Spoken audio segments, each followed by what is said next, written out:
जय श्री राम, राधे राधे, हर हर महादेव। रक्षाबंधन 2024 पाताल लोक की बदला नहीं करेगी हानि। जानिए कब बांध सकते हैं भाई को राखी। नमस्कार, स्वागत करता हूँ तुम्हारा हमारी अपने YouTube चैनल धार्मिक दर्शन में। तो 19 अगस्त 2024 राखी पर भद्रा का वास पाताल लोक की सुबह 9 बजे से दोपहर 1 बजे तक रहेगा। रक्षाबंधन 2024 19 अगस्त 2024 सोमवार के दिन रक्षाबंधन का पर्व मनाया जा रहा है। रक्षाबंधन पर इस बार भद्रा का साया रहेगा। ज्योतिष मान्यता के अनुसार भद्रकाल में राखी नहीं बांधी जाती है। इस बार भद्रा का वास पाताल में रहेगा। ऐसे में राखी बांधनी चाहिए या नहीं, भद्रकाल का कब से कब तक रहेगा और राखी कब बननी चाहिए और शुभ मुहूर्त कब है, जानिए इस वीडियो में संपूर्ण जानकारी। तो भद्रा का वास कब तक रहेगा? तो 19 अगस्त 2024 को भद्रा का वास पाताल लोक में रहेगा। ज्योतिष मान्यता के अनुसार यदि भद्रा पृथ्वी लोक की हो तो इसके नियम मान्य होते हैं। इसलिए अधिकतर ज्योतिषकारों के अनुसार इस दिन कभी भी शुभ मुहूर्त में राखी बांध सकते हैं। भद्रकाल सुबह 9 बजे से प्रारंभ होकर दोपहर 1 बजे तक रहेगा। रक्षाबंधन पर भद्रकाल तो भद्रा पुंछ सुबह 9 बजे से 10 बजे तक, भद्रा मुख सुबह बजे से दोपहर 12 बजे तक, भद्रा अंत समय दोपहर 1 बजे से। तो आप भाई को राखी कब बांधे? सुबह 9 बजे से दोपहर 1 बजे से बीच राखी नहीं बांध सकते हैं। इसके बाद शाम 7 बजे से पहले तक राखी बांध सकते हैं, क्योंकि 7 बजे से पंचक प्रारंभ होंगे, इसलिए शाम 7 बजे ही राखी बांध ले। रक्षाबंधन राखी बांधने का शुभ मुहूर्त अभिजीत मुहूर्त 11 बजे से दोपहर 12 बजे तक, मुहूर्त दोपहर 2 बजे से 3 बजे तक, गुदुली मुहूर्त शाम 6 बजे से 7 बजे तक और रक्षाबंधन प्रदोष मुहूर्त शाम 6 बजे से रात्रि 9 बजे तक और उत्तम से सर्वश्रेष्ठ मुहूर्त मध्य 3 बजे से 6 बजे तक रहेगा। रक्षाबंधन राखी मनाने का सही तरीका: इस दिन सुबह जल्दी उठकर स्नान आदि से निवृत्त होकर भगवान की पूजा करें।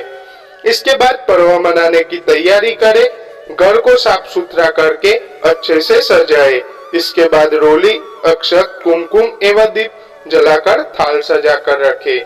इस थाल में रंग बेरंगीन राखियों को रखकर उसकी पूजा करे।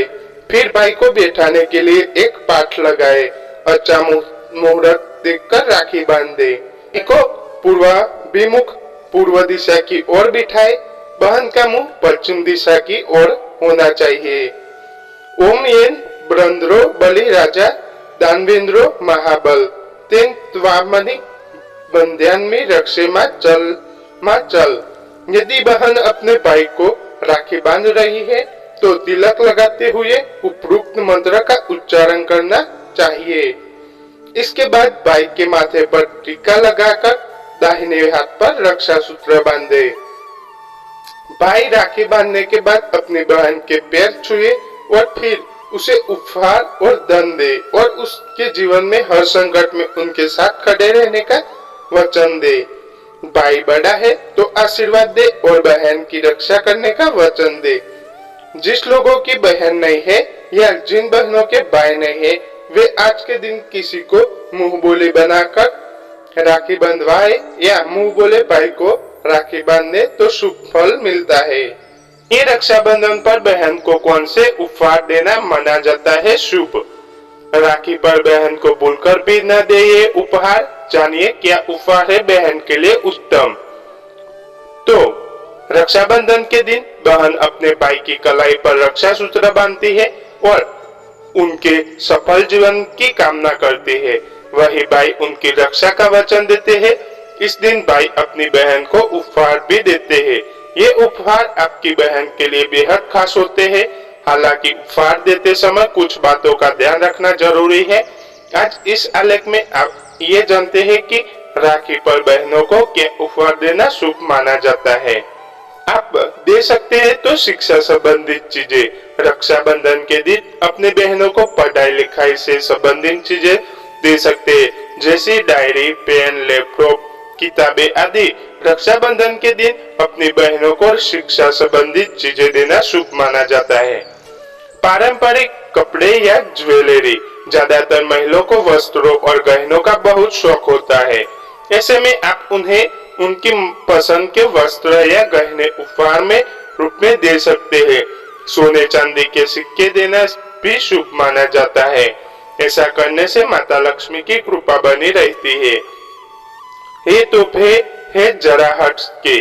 रक्षाबंधन के दिन अपनी बहन को तोहफे में म्यूजिक सिस्टम, मोबाइल या स्मार्ट वॉच भी गिफ्ट कर सकते हैं। न दे ऐसे उपहार रक्षाबंधन के दिन अपनी बहन को।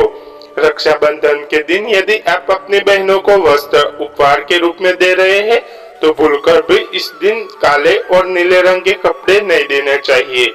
इसके अलावा चप्पल या सैंडल भी उपहार के रूप में देना शुभ नहीं माना जाता है। बहनों को तोहफे में नुकीली और धारदार चीजें नहीं देना चाहिए क्योंकि ऐसा उपहार शुभ नहीं माना जाता है। रक्षाबंधन की कथा। एक बार युधिष्ठिर ने भगवान कृष्ण से पूछा, हे अभिच्युत, मुझे रक्षाबंधन की वह कथा सुनाइए जिससे मनुष्य को प्रेत बाधा तथा दुख दूर होता है।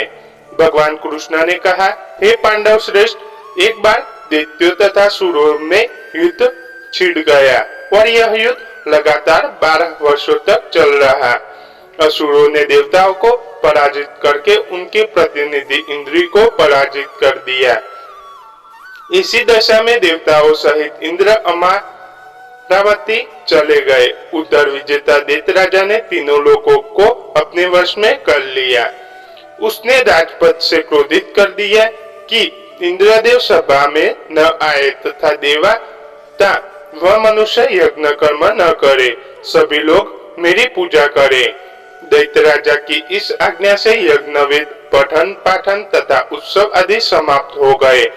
धर्म देवताओं ने का बल घटने लगा। यह देख कर इंद्र अपने गुरु बृहस्पति के पास आ गए तथा उनके चरणों में गिरकर निवेदन करके लगे, गुरुवर, इसी दशा में परिस्थितियां कहती है कि मुझे यदि प्राण देने होंगे न तो मैं भाग ही सकता हूँ और नहीं तो युद्ध भूमि में टिक सकता हूँ।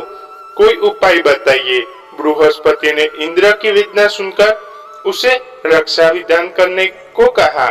श्रावण पूर्णिमा को प्राप्त काल निम्न मंत्र के रक्षा विधान संप्रत किया गया।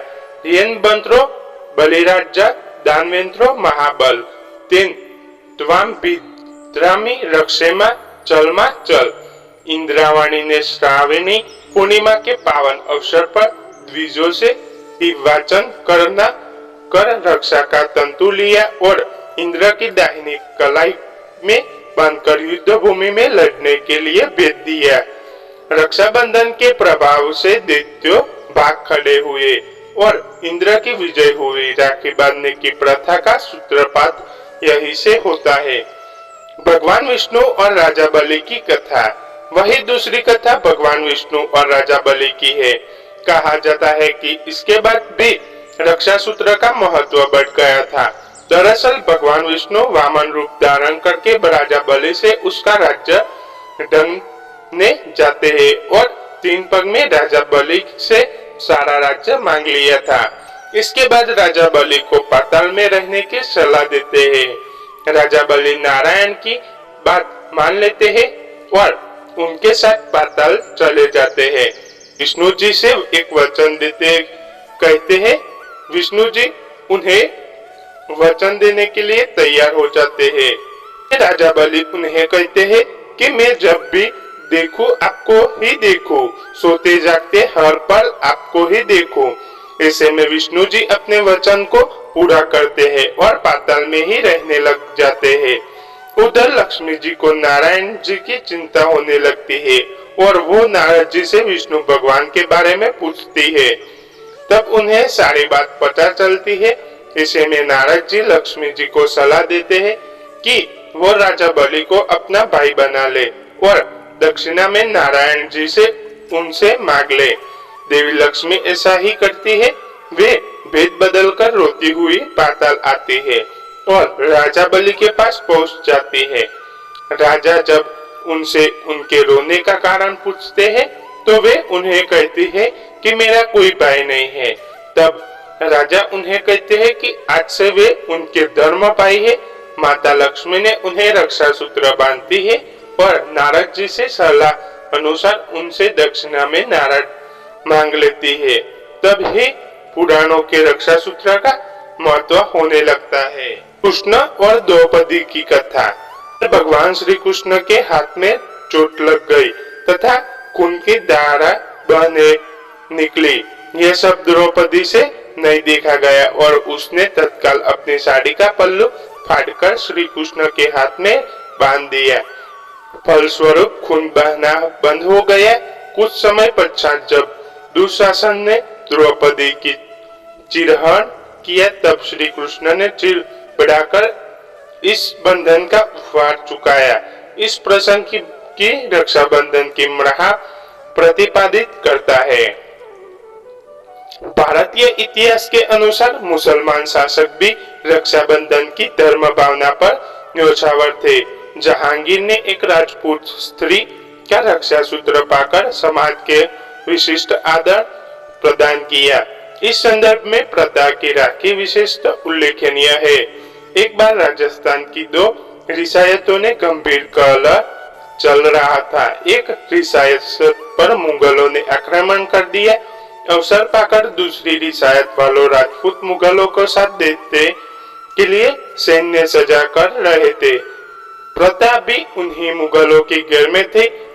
उसने दूसरी रियासत के शासकों को जो मुगलों की सहायता था तो उन्हें राखी भेजी। राखी पाते ही उसने उल्टे मुगलों को पर आक्रमण कर दिया। मुगल पराजित हुए। इस तरह रक्षाबंधन के कच्चे धागे ने दोनों रियासतों को शासकों को पक्की मैत्री के सूत्र में बांध दिया। में नहीं बांधनी चाहिए राखी, तो इसके बारे में पौराणिक कथा क्या है। किस भी मांगलिक कार्य में भद्रा योग का विशेष ध्यान रखा जाता है, क्योंकि भद्रा काल में मंगल उत्सव की शुरुआत या समाप्ति अशुभ मानी जाती है। अंत भद्रा काल की अशुभता को मानकर कोई भी आस्थावान व्यक्ति शुभ कार्य नहीं करता है। हिंदू धर्म शास्त्रों के मुताबिक भद्रा काल में रक्षाबंधन पर राखी न बांधने की वजह लंकापति रावण से जुड़ी है। ऐसा कहा जाता है कि रावण की बहन ने उसे भद्रकाल में ही राखी बांधी थी, जिसे 1 साल के बाद ही रावण का विनाश हो गया था। इसके लिए अशुभ माना जाता है। तो राखी कब खोली जाती है? धार्मिक मान्यता के अनुसार राखी बांधने के कम से कम एक पक्ष तक उसे नहीं खोलना चाहिए। अगर किसी कारणवश राखी खुल जाती है तो उसे बहते हुए जल में प्रवाहित करना चाहिए या फिर मिट्टी में भी दबा सकते हैं। आप चाहिए तो श्री कृष्ण जन्माष्टमी वाले दिन चंद्रोदय के समय जल चढ़ाकर भी रक्षा सूत्र प्रवाहित कर सकते हैं।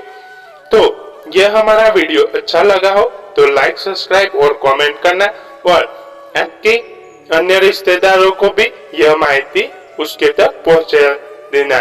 जय श्री राम, राधे राधे।